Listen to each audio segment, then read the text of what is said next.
Right then, let's fill these glycogen stores.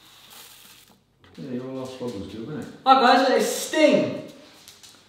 Walking back from your It's house. Sting, aka my dad. Oh, your dad. Very well, son.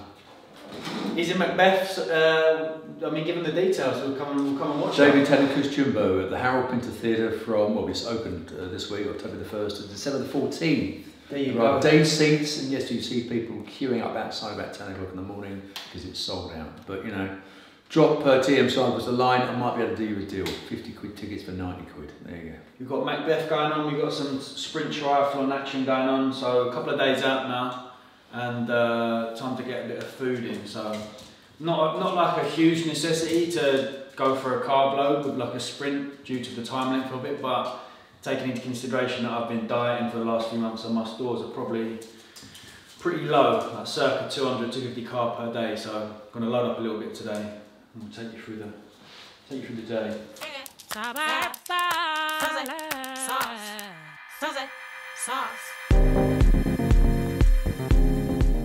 Okay, so fueling strategy, as I mentioned, we don't need to be like super saturated here.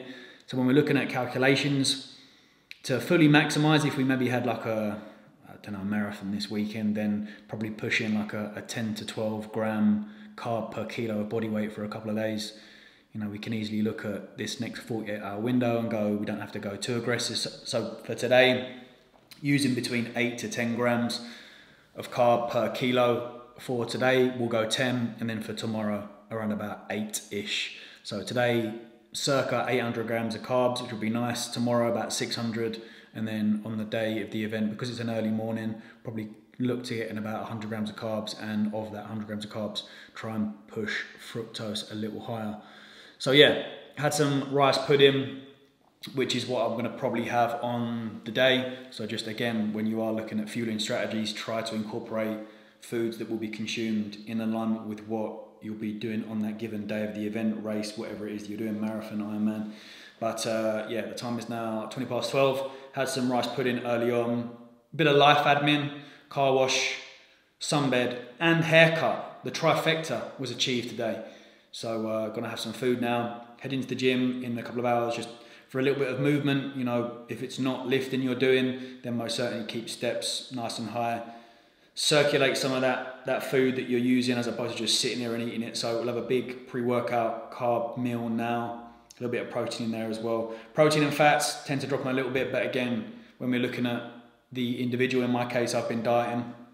Now, don't mind driving a little bit more fats in to accompany those carbohydrates and pulling protein down a little bit. So maybe opting for something like a, I don't know, 1.4 gram protein per kilo as opposed to a 2 that we may recommend for most people.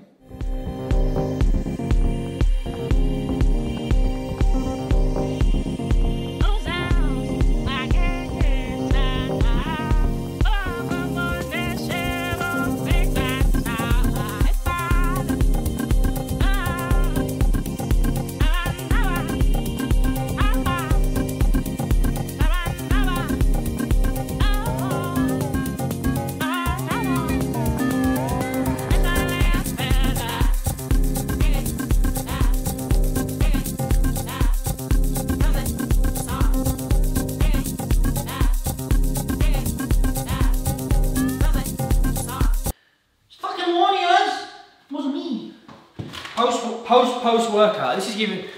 Let me come a little bit closer. I'm very far away from you there. This is giving me like TM Cycles 2020 off season when Callum used to program me post workout, which is very high glycemic index carbohydrates, and then about half hour post workout. So I remember I used to slam in like cinnamon crunch cereal, bagel and jam, and then I'd have like a whole-ish meal. I need to chuck some greenery in there because I feel like an absolute degenerate having protein and carbs and just no fruit and veg. So fantastic rice if you are someone who struggles to get the calories in. Jasmine sticky rice, the whole pack has 94 grams and that goes extremely quickly. Chuck a little bit of sauce in there, half a pack of prawns, you're laughing. The lack of aesthetic is killing me. This is beige, but we've got a job to do. Hopefully you can take some pointers if you're an individual that struggles whilst they're bulking. I said that to myself after my breakfast. I looked at my fitness pal, I thought, I just had 280 grams of carbohydrates. Got people like, oh, I can't bulk, man, I just can't eat. It's the tough part about off season, man, you've got to learn to eat. Eat like that if you have to. Obviously just add a little bit more antioxidants. It's 10 to 5, I'm gonna eat this. It's a beautiful day today, so perfect to go for a little sunset walk. Helps regulate blood glucose as well, so if you are someone that struggles with eating in their off seasons, chuck in a little 10-minute walk post meal to regulate your blood glucose so that you're not feeling like, oh, I can't eat anymore. Oops! Busted!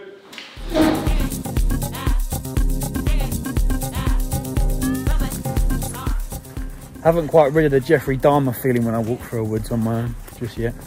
But a good opportunity to discuss future physique and performance related goals. So get the triathlon done this Sunday. Still use the rest of October as a fat loss phase, see how much more fat we can pull off. And then from November, December, Jan and Feb go into a strength massing phase, which I'm really looking forward to because I haven't been in one properly for a while. So alongside that physique development goal as well, I'm going to reset the runs, keep a baseline number of runs, swims and cycles in per week. So just 1 cycle, 1 swim and 2 runs. Probably try and accumulate like 10k. But alongside that reset, so that we can improve my shin splint situation, is do some plyo work with Alfie. So we'll be doing a couple of videos up the John W physio, which should be good. I know a lot of people that kind of transition from the bodybuilding side of things into running often get shin splints like myself. So yeah, very much looking forward to it. And then performance related goals next year. There's a T100 Olympic distance triathlon in London, I think in August, which I think is perfect. So yeah, there's also one in Ibiza, but I don't know if it's open just to us regular folk. That'd be sick though. I don't even know if I'll be living there next year. Our place is up in March, so I know JK's probably gonna shoot over to Beefs, and I may very well join him, but we shall see. We shall see.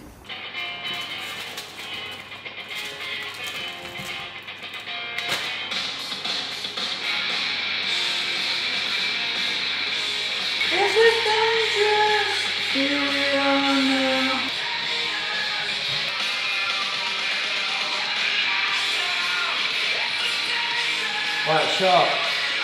That's enough of that.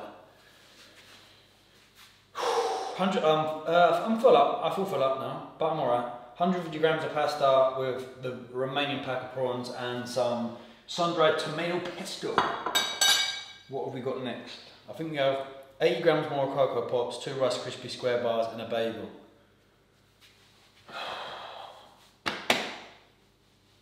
800 carb wallop. No.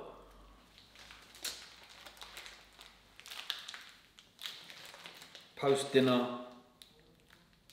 Cocoa Pops and Rice Krispie Square bar. Excuse me, a bit of inception going on Instagram Reel and YouTube. Final calories going in. Calories done, folks. 800 carb, 90 protein, 45 fat. That's the protein consumption of a year 7, that is, but the goal for us was carbs. Tomorrow, I shall see you. I shall see you tomorrow.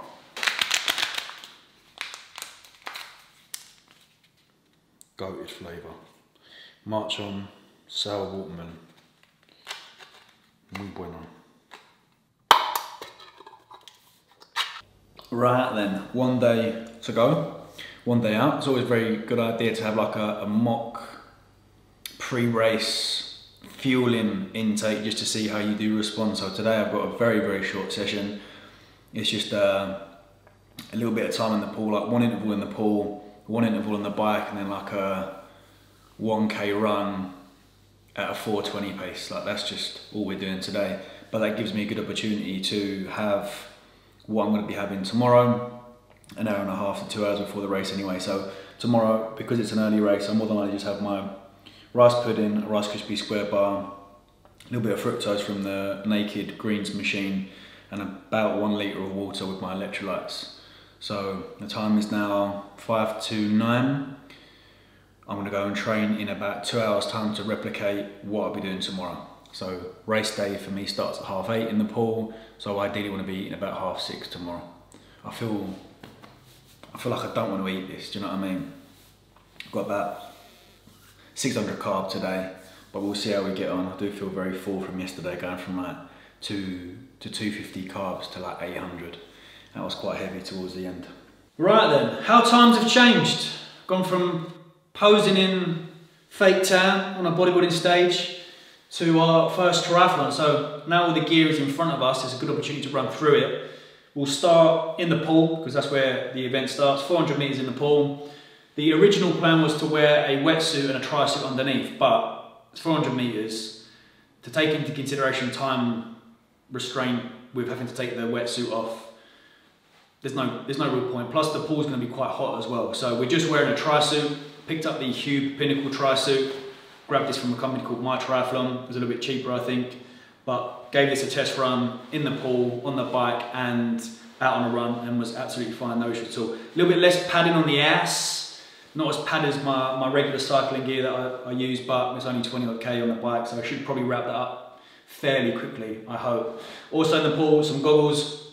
These took some time to come, but it's from a company called the Magic 5. The technology's changed a lot, folks, since my days back in the pool at Lewisham, Saxon Crown, but they map the goggles out on your face. So you use the app and you do a full 360 scan. It takes into consideration the little crevices and it maps out, and these are brilliant. Gave them a test run in the pool. I've got a couple of pairs, a mirrored pair and a clear pair, just if we do any open water. I really want to get, or try to get in some open water sessions. Going to be cold, but there is an open water swim in Canary Wharf that you can go to and book in, so we'll go up there one day. So that's pretty much it for the pool. We transition from the pool onto the bike. The bike that I use is the Giant Propel Advanced. Fantastic little runner, big upgrade from my original bike that I got, gosh, a couple of years ago. I think it was just like coming out of COVID. I got a Specialized Alley. I mean, just like the weight difference. We've spoken before about how absurd these bikes can get in terms of pricing. I went to Richmond Park the other day and was just getting completely zoom past by people on like 12, 13, 14, 15 grand setups. So yeah, but done me very, very well. I haven't actually done anything to it. I've not changed the wheels, carbon frame error. I've not done any adjustments or made any changes to it. So yeah, done me really well. Whilst on the bike cleats, I used the Shimano Sphere. So I had a white pair, I've got a black pair. So they click in, the cleats click into the Wahoo Speed Play. So if you're talking about modifications, that's the only thing I've done to the bike is change the cleat system. So yeah, got the Shimano's in there.